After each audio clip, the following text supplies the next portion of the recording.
You wanted to discuss my progress so far this term, Professor? I did. You seem to have had no trouble in getting up to speed, and frankly, excelling in your schoolwork this year. Thank you, Professor. The extra assignments have been helpful. As I suspected they would be. Now, it seems you've been making good use of the opportunities presented by your field guide. Of course, the guide isn't the only measure of success. I've heard that you can brew an impressive Edurus potion. Hopefully, you won't need it anytime soon, but it is a valuable potion to have when it is needed. Thank you, Professor. I will say I'm especially impressed with all you've accomplished in light of the rumors of your extracurricular activities. Was your visit to the kitchens and the Hogsmeade graveyard with Nick to bribe a ghost for information connected in any way to Professor Fig?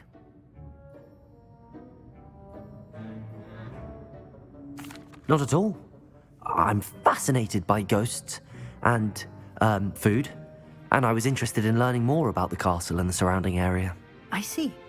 I admire your penchant for learning, but do remember that your classwork and field guide are designed to educate you thoroughly.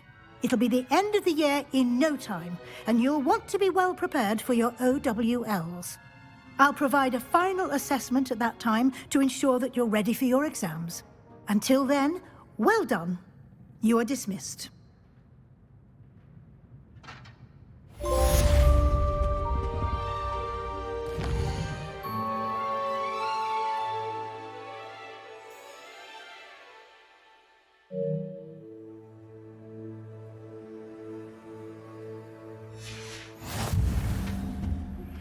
Since our visit to Feldcroft, something dawned on me about the triptych. Meet me at the Overlook, just north of the Forbidden Forest, and I'll explain.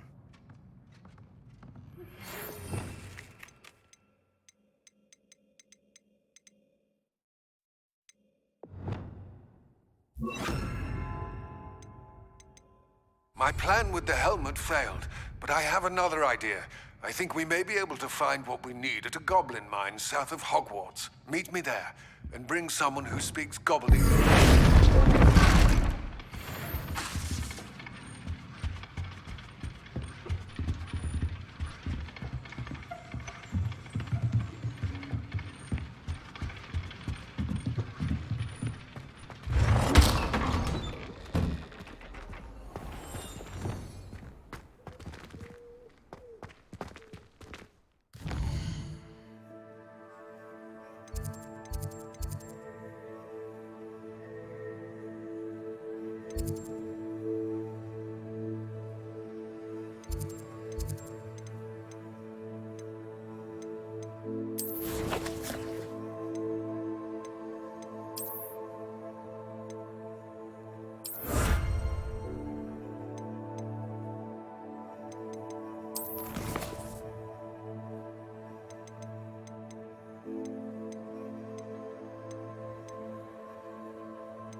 So frustrating. You wanted to speak with me, Mother? I had hoped to speak with you alone, Natsai. Your message mentioned your concern about an unusual creature that was spotted in the woods near Hogsmeade. That could have been anything. You know what it was, Natsai. I am allowed to leave the castle.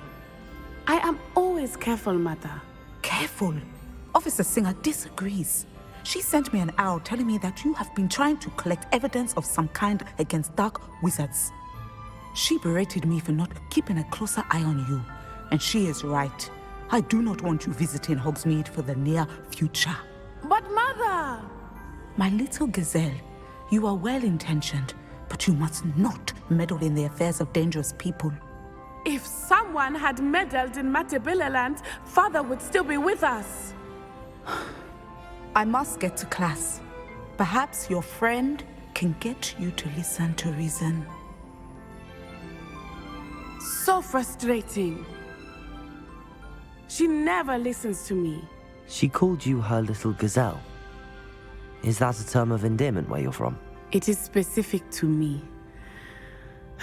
I am the unusual creature in Hogsmeade she mentioned. Self-transfiguration is not taught at Hogwarts, so I am gently discouraged from practicing it. However, I am an animagus, and it is in my gazelle form that I have been able to wander the Highlands rather freely until now, much to my mother's chagrin. That is how I managed to spy on Rookwood and Harlow. Were you born an animagus, or did you learn to become one? Animagi are not born. The process is quite elaborate. It involves holding a mandrake leaf in one's mouth for an entire month, then placing the leaf in a crystal phial so that it is imbued with moonlight, then adding one of your own hairs. And that is just the beginning. Self-transfiguration is common among students at Wagadu, but Professor Weasley considers it much too dangerous to teach at Hogwarts. Can you choose what form your animagus will take? Oh no, a person's animagus form is determined by their personality. My mother is convinced that my form is a gazelle because I adapt well to any situation. I believe it is because I can sense danger and keep my wits about me. How does it feel to transform into an animal? Well, the first time it can be a bit unnerving. I felt a kind of searing pain and a strong double heartbeat. But it gets easier the more you do it. I no longer feel any pain, and I must say, I find a sense of comfort in the double heartbeat. And I love being able to view the world from a different perspective. Now the nickname makes sense. What an extraordinary ability to have. It is. I love transforming, but Mother is less enthusiastic about it. She says that no creature, especially one as rare as a gazelle, should be bounding about where poaching has become so prevalent.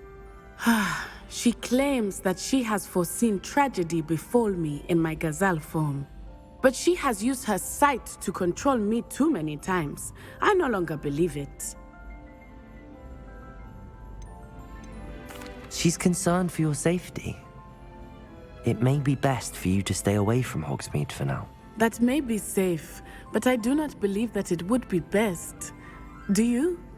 You could have fled the moment you discovered that Rookwood, Harlow, and Ranrock were after you, but you did not. I choose to act as you have. I must deal with Rookwood and Harlow, not hide from them. My mother cannot know where I am all the time. Thank you for being here during that rather awkward conversation.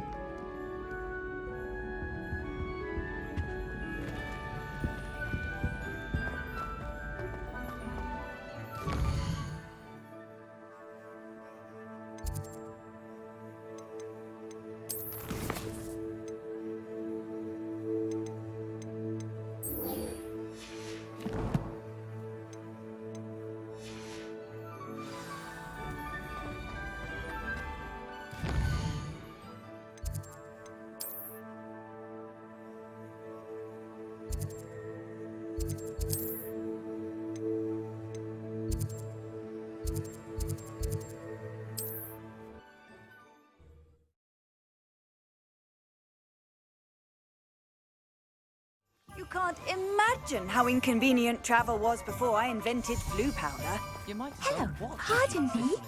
Hello there. Was there something you needed?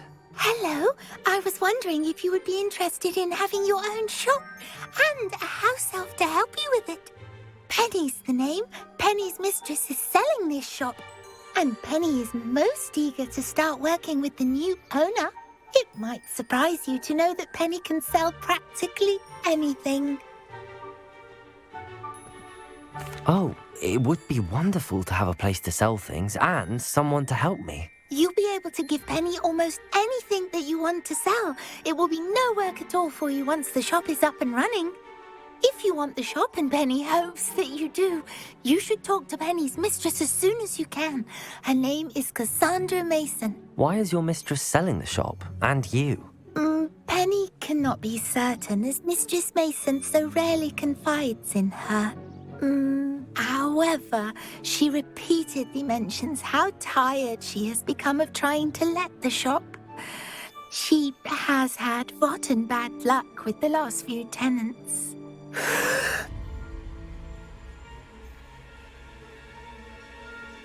Are you all right? Are you holding your breath? Penny's fine. Sometimes Penny simply needs to remind herself to stop talking. How is it you're so good at selling? Seems unusual for a house elf. Oh, before he died, Penny's previous owner, Master Mason, trusted her to do all sorts of things to help him with his shop. Penny supposes it is a bit unusual for a house elf to possess such skill, but Master Mason commanded it, and Penny was happy to oblige. Master Mason was a wonderful master. Why are the premises in such disarray? Oh, the previous tenants were not able to manage very well. They seem to have given up rather quickly.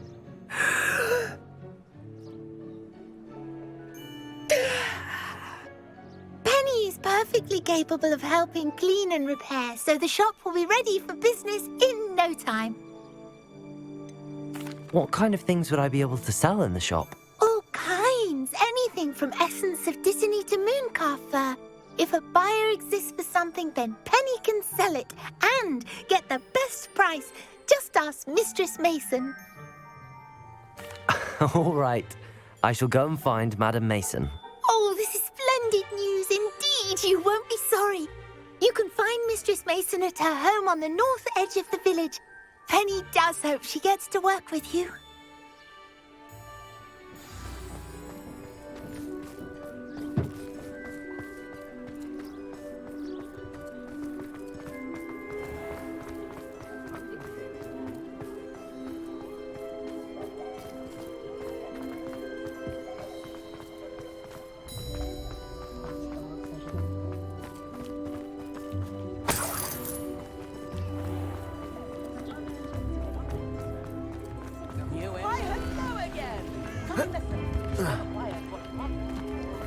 Sometimes it seems all roads lead to Hogsmeade. Hello, Madam Mason. I understand you have a shop to sell. Why, yes. Yes, I do. Are you interested?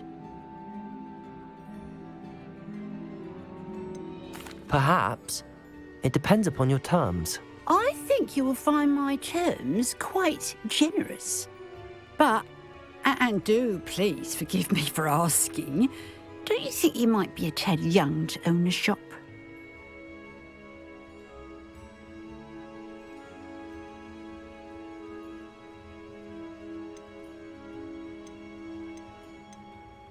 I have a knack for this sort of thing, if I do say so myself. If I can meet your terms, I hope that you'll sell to me. Well, I reckon you have the confidence needed for such a venture. And of course you'll have Penny to help you. That elf could sell tea to a troll. I assume she told you she comes with the place. She did indeed. I like you. Tell you what, I shall sell you the space for an exceedingly fair price. I think you might just be shrewd enough to make a go of it. An exceedingly fair price for a shop and an elf. What's the catch? Huh? You are wise to be wary in business dealings. No catch, really. I simply ask that you allow me to do you the favour of buying the shop back, at a discount, of course, should your efforts fail. The last thing we need here in Hogsmeade is for one bad apple to spoil the barrel, if you get my meaning.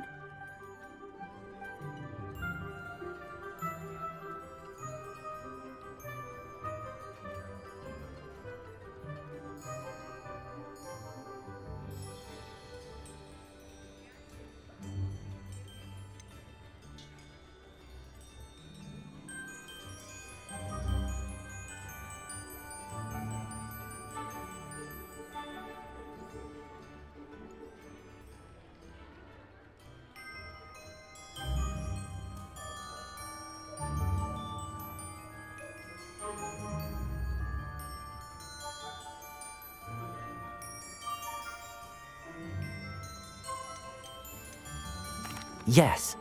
An unsuccessful shop would be bad for nearby businesses, I'd imagine. Quick one you are. Do we have a deal? It looks to be rather a mess.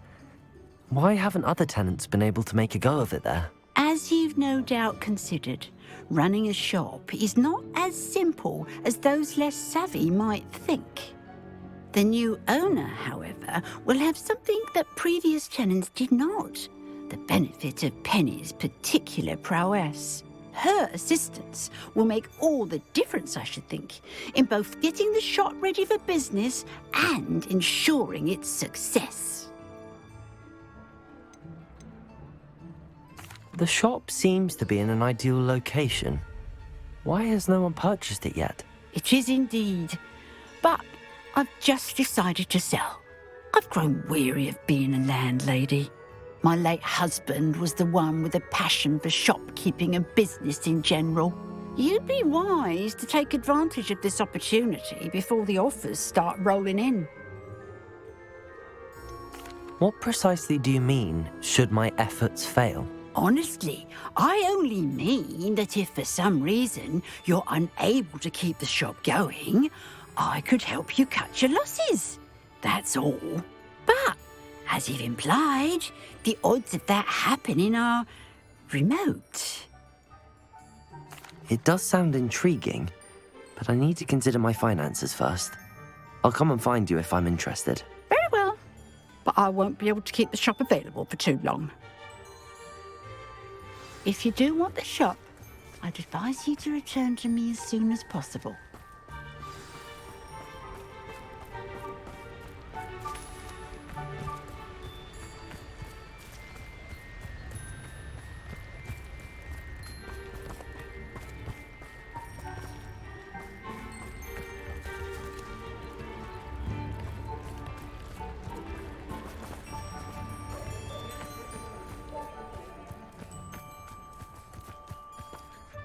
Madam Mason, about the shop. Yes? I've decided I'd like to go ahead and purchase the shop. I have to say I'm impressed.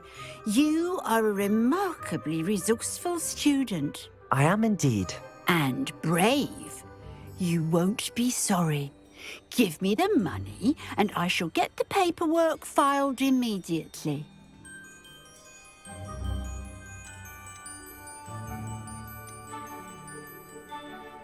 Wait a minute, brave? Perhaps this isn't a good idea. Oh, I only meant that it takes metal to run one's own shop. You seem to have it in spades. Now that I've considered it further, I'd rather not purchase the shop at this time. Suit yourself. But I doubt very much it will still be available should you change your mind.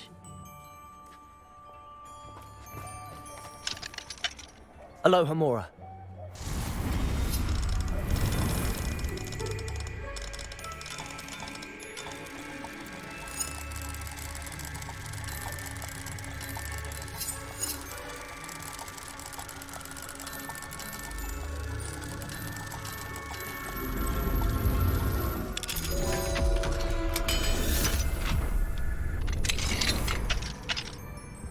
What do we have here?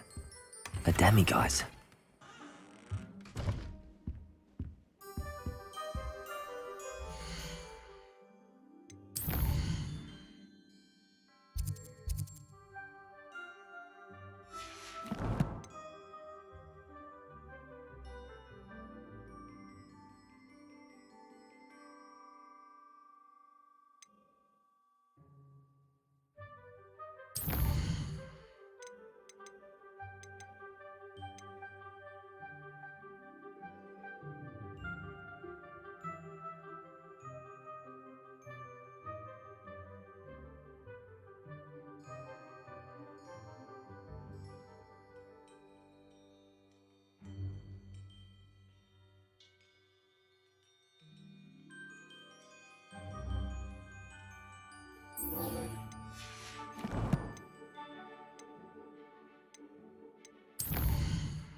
Oh, My first employment.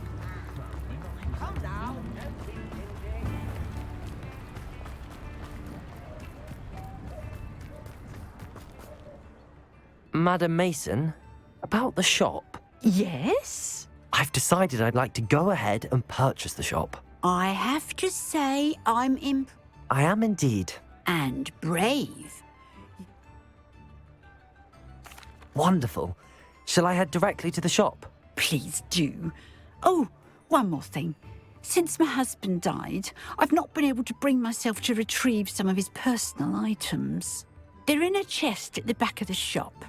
Penny has the key. As you get organised, I would be terribly grateful if you could help an old widow and gather his things for me before you open for business. I wish you the very best of luck in your endeavours. Penny will meet you there.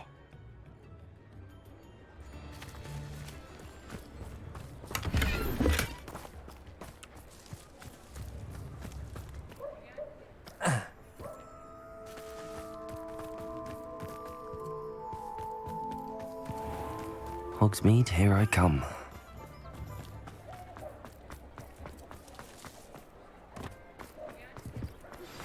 Anna's getting worse.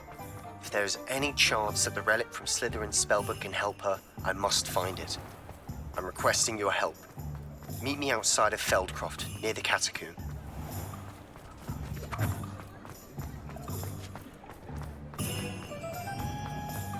Duncan owes his reputation to you. Over here.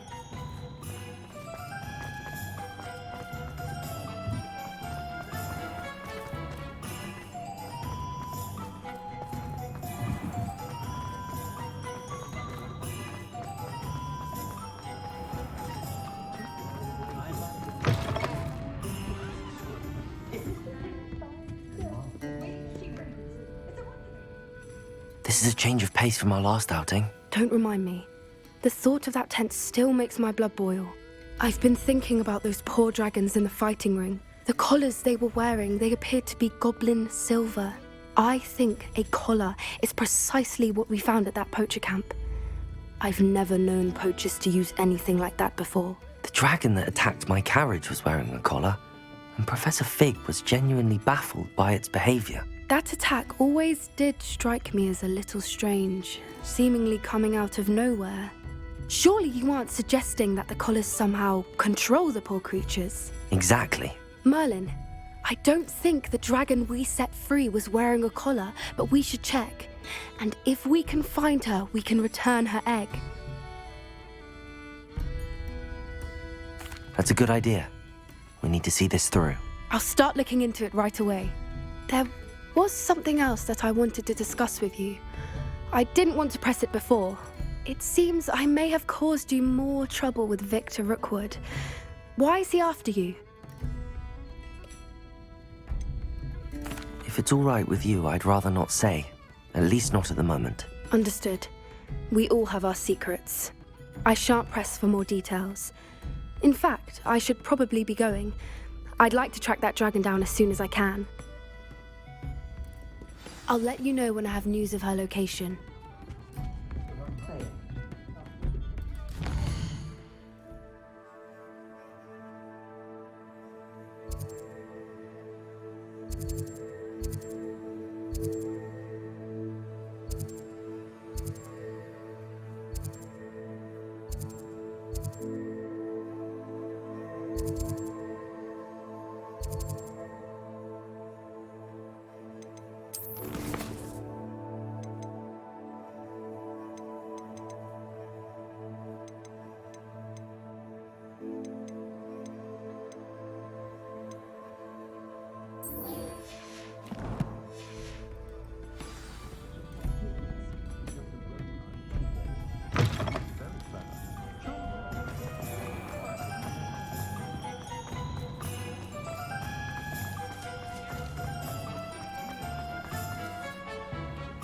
Well, I've done it, Penny.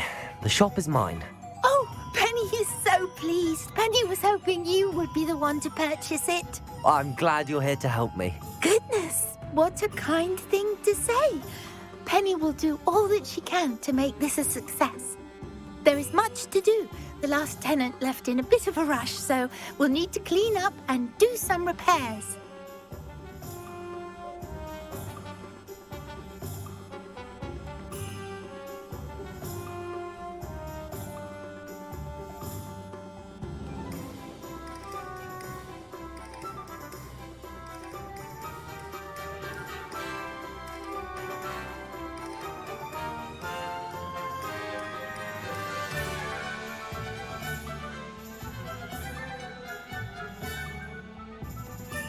Wonderful. I can only imagine what we might find in there.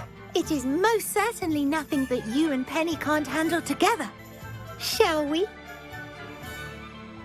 Between the two of us, we should have this place up and running in no time.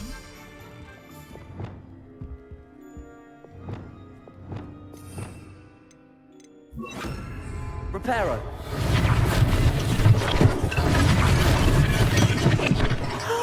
Penny can already see the potential. Mistress Mason wanted Penny to be sure and give you this key. It opens a chest in the back room of this shop. Oh, yes. She mentioned it to me. It contains some of her late husband's belongings. Penny wonders if you should open the chest. Are you holding your breath again? Penny must get back to work now.